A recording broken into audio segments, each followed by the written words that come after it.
तो बंधु मैंने मु गोटे विशेष प्रकार घरोई उपचार अर्थात रेमेडी तैयारी करी किछि लोकंक केशरे व्यवहार करी आउ मात्र तांकर 7 दिन रे केश जड़िबा संपूर्ण भावे बंद हो जाइथिला एवं केश तांको कांधरू कमर जाए बढ़िबा को लागिला। एबे कथा हेउछि कि अनेक लोक कहते कि केश लंबा करबा पई बहु समय लगे, बहु मास बा बहु वर्ष धरी समय लगे, किंतु मु एही केश को मात्र 3 दिन रे लंबा करिछि। जदि आपन को विश्वास हो नाही तबे मु जेमिति कहिबी एवं जेउ उपाय रे कहिबी सही परि जदि आपन मात्र 3 दिन निज केशरे एहा को व्यवहार करिवे तबे आपन को केशरे एमिति फलाफल देखिबा को मिलिबो जे आउ आपन निजे देखि मध्य कहिबे कि आगरु केही काहे कि एमिति कहि नथिले। बंधु माने दुनिया रे एमिति किछि नुस्खा बा उपाय अछि जाहा विषय लोक मानकु जणा नाही आउ 99% लोक एही विषय जमा भी जानती नाही, किंतु जो माने एहा को जानिचंती आउ से माने तांको केशर लंब को बढ़ीचंती, केश झड़िबा समस्या मध्य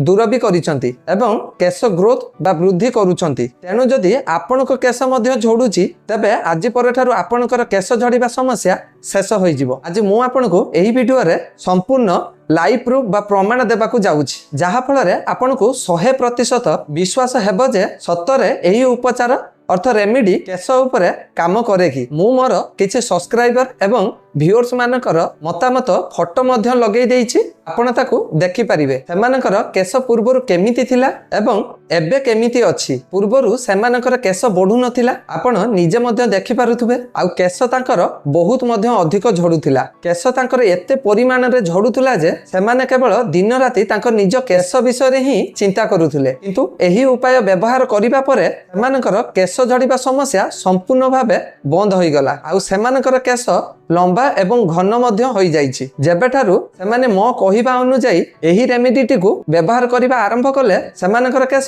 झड़िबा बंद होई गला एवं केश बढ़िबा आरंभ हैला। तबे आपनकर केश मध्य जदि अधिक झड़ुची एवं आपण मध्य एही परि लंबा एवं घन मजबूत केश पाइबा पई चाहुचंती तबे एही उपायटी को सेमिति आपण ही तैयारी करिवे। जेमिति मु आजिर वीडियो रे कहिबी, जेउ उपाय कहिबी जदि आपण सेमिति पालन करंती एवं बिना कोनोसी स्टेप को छाडी जदि जानि नियंती तबे आपनकर केश सहित जड़ित समस्त समस्या समाप्त होई जिवो। एवं वीडियोटी को डेरी न करी एही उपायटी को चलतु जानिबा। एही नुस्खाटी को केमिति प्रस्तुत करिवे एहा को प्रस्तुत करिबा पई आमे प्रथमे एठारे पिजुली पत्र नेइचु। बंधु माने पिजुली पत्र को जिए भी एभली भाबरे निज केशरे व्यवहार करिछि तांकर केश झड़िबा समस्या सारा जीवन पई दूर होई जाई पारे। तांको केश सब बेले लंबा घन एवं दौड़ी भली मजबूत होई जिवो, किंतु मु जेमिति एही पिजुली पत्रर नुस्खाटी तैयारी करिबा पई कहूछि जदि सही परि प्रस्तुत करी लगांती तेबे जाई एहा काम करिवो। बहु वर्ष धरी लोक माने पिजुली पत्र व्यवहार करि आसुचंती,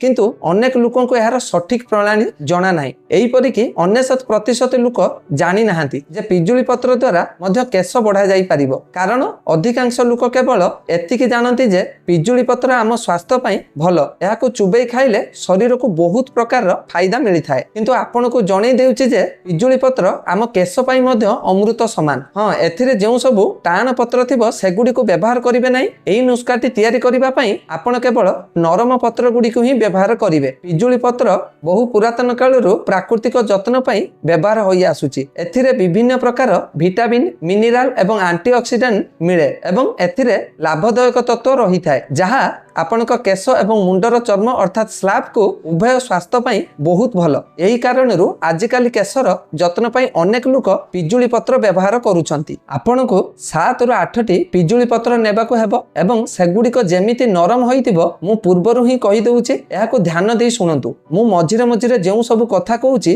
ताहा सुनंतु एवं ध्यान दियंतु, तेबे जाई एहा आपनक केश उपरे शीघ्र काम करिवो। प्रथम कथा हेउछि पिजुली पत्र नेबा बेले केवल नरम पत्र ही ने आपनक केश पई 7 रु 8 टी पत्र यथेष्ट हेबो। पिजुली पत्र रे थिबा एंटीऑक्सीडेंट गुण मुंडर चर्म को सुस्थ रखिबारे सहाय्य करिथाए। धूली, प्रदूषण, खरा एवं अन्यान्य पारिपार्श्वक कारणरू जदि आपनकर चुट्टी डैमेज होई जाइछि तेबे एहा जुगु चुट्टी झड़िबा समस्या मध्य आरंभ होई जाई थाए। एही सब समस्या को दूर करिबा पई पिजुली पत्र बहुत लाभदायक। जदि आपनक चुट्टी आगुरु लंबा, घन एवं मजबूत थिला किंतु एबे झड़ुची, पतला होई जाइछि किंबा लंबा हेउ नाही, तबे पिजुली पत्र को को सठिक भाव व्यवहार कले यही सब समस्या दूर हो सहित आम आउ कि जिनिस व्यवहार करवा जहाद्वारा आपण चुटी को 100% फायदा मिल केवल पिजुली पत्र व्यवहार कले संपूर्ण फल न मिल पारे तेणु यह आपण को भुसुंगा पत्र नेबाक हेबो जदि कहा घरे यह गछ नाही तेबे आपण पाख नर्सरी 20 टंका दे एक गछ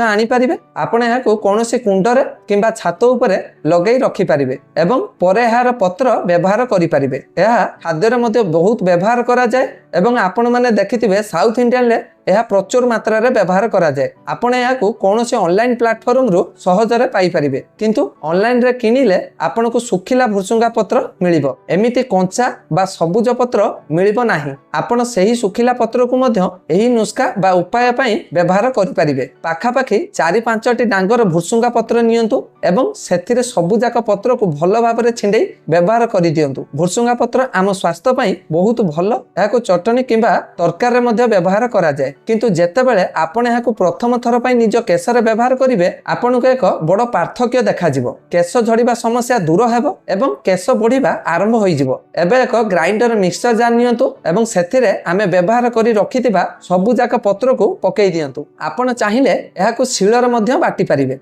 या परे सेथिरे आधा ग्लास पानी दियंतु एवं याकू एक सुंदर पेस्ट मध्य तयारी करंतु एबे हमर पेस्ट संपूर्ण भाबे प्रस्तुत होई जाईची बंधु माने वीडियोटी जेपरि अधिक लंबा न हेबो सेतिपई मु याकू टिके स्पीड करि देइची केशर लगेबा पई हमर एही पेस्टटी एबे संपूर्ण प्रस्तुत होई जाईची जदि काहार केश अधिक रुखा किंबा सुखिला बा निर्जीवा देखा जाउची तेबे सेमानक पई मध्य एही उपायटी बहुत प्रभावशाली एबे गुटे गिना नियंतु एवं सेतिरे एही सबु जाक पेस्ट को काढी दियंतु बंधु माने मु एही प्रणालीटी जेमिति प्रस्तुत करिबा को कहूची आपण ठीक सेही परि ही बनांतु एवं केशर लगांतु एहा परे देखिबे जे आपनकर केश केते भलो भाबरे बढ़ुची देखंतु एही दुईटी जिनिस गुण एबे परस्पर सह मिसी सारिची एही नुस्खाटी तयारी करिबा बहुत सहज एहा परे आपनको एलोवेरा जेल नेबाको हेबो मु एठारे बाजार रे मिलुतबा एलोवेरा जेल व्यवहार करूची जदि आपनको पाखरे एलोवेरा जेल गछ अछि तेबे आपण सेतिरु जेल बाहर करी व्यवहार करि परिबे जदि नाही तेबे बाजार रे मिलुतबा जेल मध्य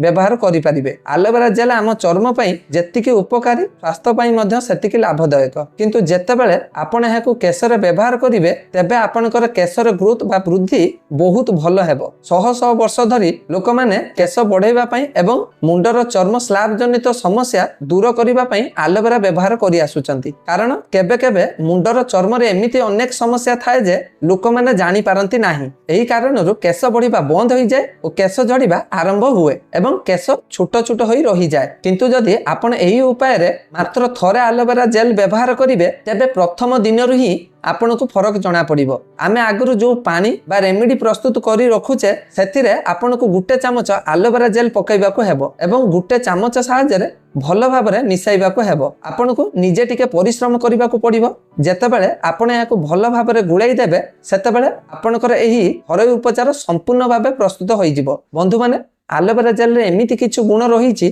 जहा आपणक केश सहित जड़ित सबु समस्या को दूर करिवार शक्ति रखे आजिकाली समय रे लोक मानकर केश एते अधिक झड़ुची जे आजिकाली प्रायतः प्रति द्वितीय व्यक्ति यही समस्या रे चिंतित अछंती सेतिपई आमे जो घरोई उपचार अर्थात रेमेडी नहीं आसु सेगुडी को आगुरु परीक्षा करा जाए जो उपचार केश ऊपर शीघ्र काम करे एवं केश को लंबा करिवारे सहायता करे सेइटा ही आमे आपनक मानक सह शेयर करू तेबे यह सेमिति एक उपचार शेषे नड़िया तेल नहीं यह केशर व्यवहार करंतु आपण माने जानिथिबे जे हजार हजार वर्ष धरी लोक माने केश पई नड़िया तेल व्यवहार करि आसुचंती सेतिपई पूर्व कालर लोकंक केश दौड़ी भली मजबूत एवं सेमानकर चुटी आदु झड़ू नथिला एमिति नुह जे सेमानकर केश झड़िबा आरंभ हेउतला बरं सेमानकर केश बहुत शक्त रहउतला कारण नड़िया तेल रे थिबा फैटी एसिड चुटी भीतर पर्यंत पहुंचीबारे क्षमता रखिथाए एहा सो केशर बाहर अंश को मजबूत करे ता सहित केशर मूल को जाई पोषण मध्य देई थाए दुर्बल एवं रुखा केश पई एही उपायटी सबुठारु बेसी फलप्रद बंधु माने एहा गुटिए बहुत भलो घरोई नुस्खा मो कहिबा अनुसार थरे निश्चय आपण केशर एहा को ट्राई करंतु कारण आमे जो नुस्खाटी तयारी करू बा कहू ता संपूर्ण परीक्षित आपण को केवल 2 रु 3 चामच नड़िया तेल नै एही नुस्खा रे मिसाइबा को हेबो एहा परे एहा को चामच सहायता रे भलो भाबरे गुळै दियंतु एही नुस्खा पई आपण को अधिक परिश्रम करिबा को पड़िबो ପଡିବ ନାହିଁ। କେବଳ ଏହାକୁ ଭଲ ଭାବରେ ଗୋଳେଇବାକୁ ହେବ। ଯେତେବେଳେ ଏହା ଚାମଚରେ ଭଲ ଭାବରେ ମିଶିଯିବ ଜାଣନ୍ତୁ ଯେ ଆପଣଙ୍କର ନୁସ୍କା ଏକଦମ ପ୍ରସ୍ତୁତ ହୋଇଗଲା। ତେବେ ଚାଲନ୍ତୁ ଜାଣିବା ଏହାକୁ କେଶରେ କିପରି ଲଗାଯାଏ ଏବଂ କିପରି ବ୍ୟବହାର କରାଯାଏ। କିନ୍ତୁ ଯଦି ଏହି ଭିଡିଓରୁ ଆପଣଙ୍କୁ ଟିକିଏ ବି ଭଲ ସୂଚନା ମିଳିଥାଏ ତେବେ ଏହାକୁ ଗୋଟିଏ ଲାଇକ୍ ନିଶ୍ଚୟ କରନ୍ତୁ। ଆଉ ଯଦି ଆପଣଙ୍କର କିଛି ପ୍ରଶ୍ନ ଥାଏ ତେବେ ବିନା କୌଣସି ସଂକୋଚରେ କମେଣ୍ଟରେ ପଚାରନ୍ତୁ। ଚ୍ୟାନେଲରେ ନୂଆ ଥିଲେ ସବସ୍କ୍ରାଇବ କରି ବେଲ୍ ଆଇକନକୁ ନିଶ୍ଚୟ ଦବାନ୍ତୁ। ବନ୍ଧୁମାନେ ଏହି ନୁସ୍କାକୁ ଆପଣ ସପ୍ତାହରେ ଅତି କମରେ 2 ଦିନ ଲଗେଇ ପାରିବେ। ହଁ 2 ରୁ 3 ଦିନ ଲଗେଇ ପାରିବେ କିନ୍ତୁ 2 ଦିନ ଲଗେଇଲେ ଯଥେଷ୍ଟ ହବ। ଗାଧେଇବାର ଅଧା ଘଣ୍ଟା ପୂର୍ବରୁ ଏହାକୁ ନିଜ କେଶରେ ଲଗାନ୍ତୁ ଏବଂ ଏହାକୁ ମୁଣ୍ଡର ଚର୍ମ ଅର୍ଥାତ୍ ସ୍ଲାବ ଏବଂ କେଶର ମୂଳରେ ଭଲ ଭାବରେ ଲଗେଇ ଦିଅନ୍ତୁ ଏବଂ ଅଧା ଘଣ୍ଟା ପାଇଁ ଛାଡ଼ି ଦିଅନ୍ତୁ। ଏହାପରେ କୌଣସି ଭଲ ସାମ୍ପୁରେ ନିଜ କେଶକୁ ଭଲ ଭାବରେ ଧୋଇ ଦିଅନ୍ତୁ। ବନ୍ଧୁମାନେ ଏହି ନୁସ୍କା ଆପଣଙ୍କୁ ସପ୍ତାହରେ 2 ଦିନ ଲଗାନ୍ତୁ ଏବଂ ମାସକୁ ମୋଟ 4 ଦିନ ବ୍ୟବହାର କରନ୍ତୁ। ପ୍ରଥମ ସପ୍ତାହରେ 2 ଦିନ ଏବଂ ପୁଣି ମାସର ତୃତୀୟ ସପ୍ତାହରେ 2 ଦିନ ଏହାକୁ ବ୍ୟବହାର କରନ୍ତୁ। ଏହାପରେ ଦେଖିବେ ଯେ ଆପଣଙ୍କ କେଶ କେତେ ସୁନ୍ଦର ରେଜଲ୍ଟ ମିଳୁଛି। ତ ବନ୍ଧୁମାନେ ଏଇ ଥିଲା ଆଜିର ଭିଡିଓ। ଆଉ ଗୋଟେ ଭିଡିଓରେ ଦେଖା ହେବା ପର୍ଯ୍ୟନ୍ତ ସେ ପର୍ଯ୍ୟନ୍ତ ନିଜର ଯତ୍ନ ନିଅନ୍ତୁ, ହସୁଥାନ୍ତୁ, ଖୁସିରେ ରୁହନ୍ତୁ। ରହିଲି, ଜୟ ଜଗନ୍ନାଥ।